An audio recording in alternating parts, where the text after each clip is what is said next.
In the winter of 1945, deep in the heart of Siberia, a small group of men disappeared into the wilderness.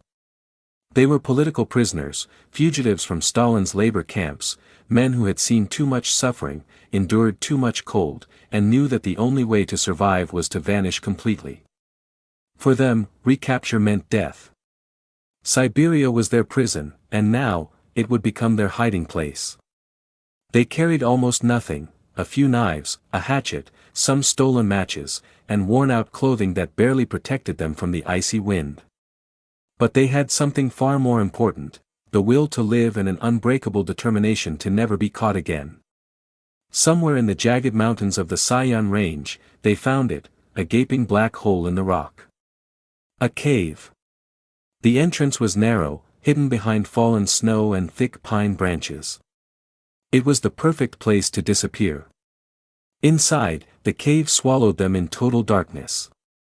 The air was damp, smelling of stone and frozen earth.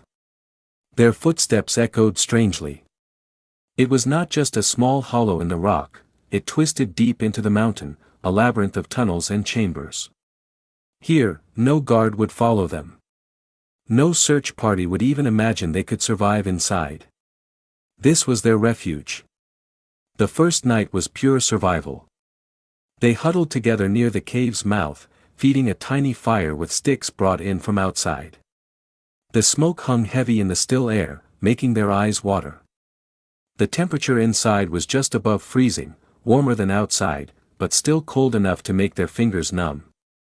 They knew they had to adapt quickly, or the cold would finish what the guards had started.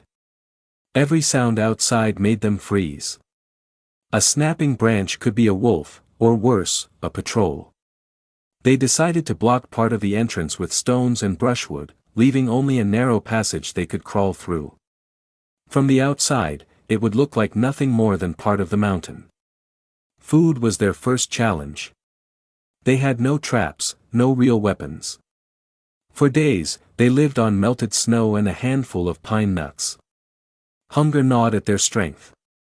Soon, they began venturing out under the cover of darkness, searching for anything edible, frozen berries still clinging to dead branches, roots they dug from under the snow, and sometimes, if they were lucky, a fish caught through a hole in the ice. Every trip outside risked leaving tracks in the snow, tracks that could betray their hiding place. But the cave was more than a shelter, it was a world of its own. Stalactites hung from the ceiling like teeth. The walls glittered with frost. In the deeper chambers, their breath turned to mist that drifted like ghosts. At night, the silence was overwhelming, broken only by the distant rumble of the wind outside. Days blurred together. There was no sunlight to tell time. They measured their lives in the rhythm of the fire, gather wood, feed the flames, sleep, wake, repeat. In that endless twilight, they began to change. The fear of the outside world faded, replaced by the strange comfort of being hidden away, unseen, untouched. What they didn't know was that the hardest part wasn't finding the cave, it would be staying alive inside it for nearly 2 years. Weeks turned into months. The men no longer thought of the cave as just a hiding place, it had become their entire world. Outside was danger, prison, and death. Inside was cold and hunger, but also safety. In this silent stone womb, they began to carve out a new way of living. The first task was to claim the cave as their own. They explored every tunnel, mapping it in their minds. Some passages narrowed to the width of a man's shoulders, forcing them to crawl. Others opened into vast chambers where their voices echoed for seconds. They found a small underground stream trickling through the rocks, icy, but drinkable. This became their lifeline. They built their home in one of the larger chambers, far from the entrance so no light from the outside would ever reach them. The walls were rough stone, but they lined parts of it with pine branches to block drafts. The fire pit became the center of their existence. Over time, they learned to burn resin-rich pine that gave more heat and less smoke, keeping them from choking in the stale air. Hunting was nearly impossible. They had no guns and barely any ammunition. Instead, They set snares made from bits of wire scavenged from abandoned logging camps.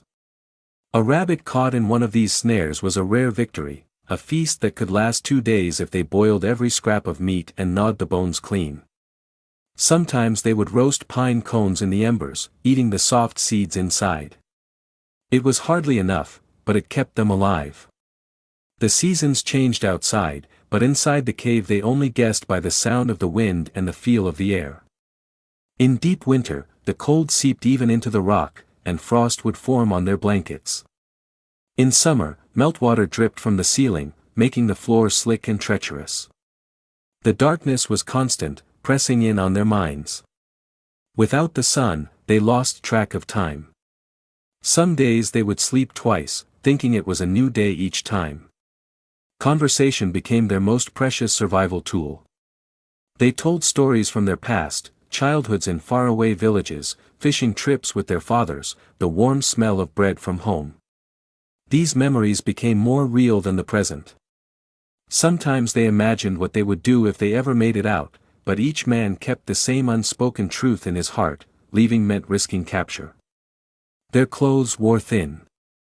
They patched them with scraps of animal hide from their rare hunts, sewing with bone needles. They learned to twist pine roots into cords strong enough to tie together bundles of firewood. Everything they had came from the forest outside, and the courage to take only what they could carry without leaving a trail. There were nights when wolves howled so close to the entrance that they could smell them. The men would sit silently, gripping their knives, knowing that if the animals ever decided to enter, there would be nowhere to run. But the real enemy was not the cold or the wolves. It was the isolation. The human mind is not made for endless darkness. They began to hear things, faint voices, footsteps in the tunnels, the sound of dripping water becoming a steady, maddening rhythm. Some nights, they dreamed they were back in the camps, only to wake and realize the cave had become a prison of its own. Still, they endured. Because in their world, survival meant one thing: never being found. By the time their second winter in the cave arrived, the men were shadows of the people they once were. Their cheeks had hollowed, their eyes sunken deep into their skulls. Every movement was slow, deliberate, not from caution, but because their bodies had almost nothing left to burn for energy. The cave had kept them alive, yes, but it had also stripped them down to the bone, body and soul. The snow outside came early that year. Heavy, wet flakes sealed the cave entrance like a wall, and the small vent they had dug for smoke clogged constantly. Each time one of them crawled up to clear it, they risked leaving traces, footprints that could betray them. Still, without air, the fire would die, and without the fire, they wouldn't last a week. Food became the only thing they talked about. Their snares, once a steady, if meager, source of meat, stayed empty. Even the rabbits seemed to have vanished into the endless white. They scraped bark from frozen trees and chewed it until their jaws ached. On the rare days when they found pine nuts, they divided them as if they were gold coins, counting and recounting to make sure no one got less. The darkness pressed harder now. Days and nights blurred into a single, endless shadow. In the stillness, their thoughts turned to the past more and more. One of them began to speak less, his voice a whisper even when they were alone.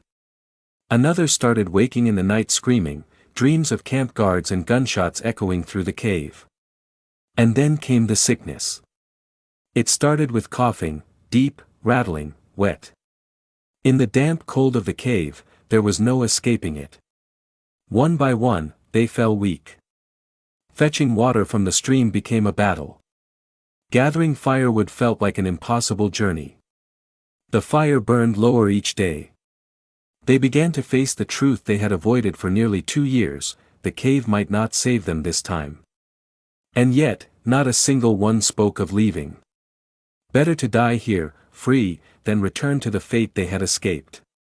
One night, as the wind howled outside and snow seeped in through the cracks, they sat close around the last strong flame they would ever see.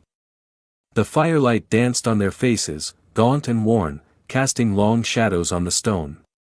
No one spoke. They didn't need to. Each man knew they had come to the end of their long exile. The world outside would never know their names. There would be no graves, no markers. Just the cave, silent again, holding its secrets.